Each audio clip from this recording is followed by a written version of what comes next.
Direktorat Jenderal Imigrasi Kementerian Hukum dan Hak Asasi Manusia mencekal Gubernur Papua Lukas NMB untuk bepergian ke luar negeri hingga 6 bulan mendatang pasca penetapan tersangka.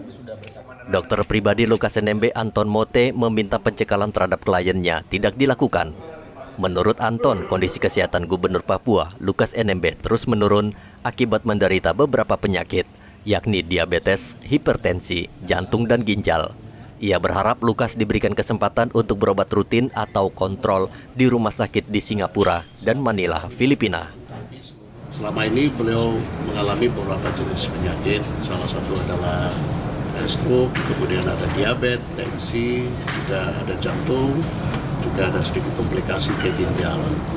Nah, untuk pengobatan selama ini beliau rutin melaksanakan pelayanan dan kontrol penanganan di rumah sakit di Singapura dan Manila. Selama ini kami hanya melengkapi seluruh kelengkapan yang mana disampaikan dari dokter yang menangani beliau di Singapura, juga menindaklanjuti apa yang sudah dianjurkan dan ditindaklanjuti dari Singapura.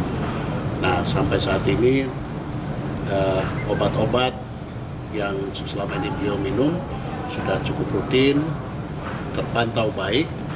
Hanya beberapa waktu kemarin beliau harus melakukan kontrol kembali ke dokter DPCP-nya di Singapura dan Manila. Juru bicara Gubernur Papua Muhammad Rifai Darus menilai penetapan tersangka terhadap Lukas NMB bersifat politis. Kendati demikian, Lukas tetap akan kooperatif menjalani pemeriksaan di KPK.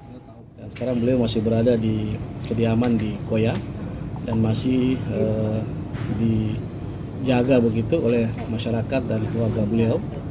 Dan jumlahnya cukup banyak, sampai tadi malam ribuan. Tadi juga beliau minta untuk jangan terlalu banyak yang di sana, sehingga sebagian sudah mulai diminta untuk kembali ke kediaman masing-masing. Nah, ini tanpa diarahkan, tanpa pengerahan, mereka datang sendiri karena merupakan mengetahui informasi yang beredar di media sosial dan media massa.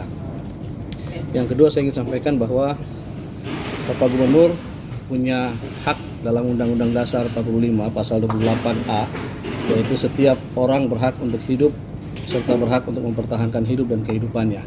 Jadi dijamin oleh Undang-Undang Dasar 1945. Inilah yang membuat Pak Gubernur merasa bahwa proses yang sedang berjalan tentang beliau ini menjadi pergulatan hukum dan juga pergulatan politik. Dan tadi beliau sampaikan kepada kami bahwa jangan mempolitisir situasi, karena rakyat selama ini selalu mengikuti dan melihat perkembangan yang ada. Beliau tahu betul dan paham betul bahwa kondisi yang sekarang terjadi adalah proses kriminalisasi hukum kepada beliau. Gubernur Papua Lukas NMB ditetapkan menjadi tersangka oleh KPK 5 September lalu.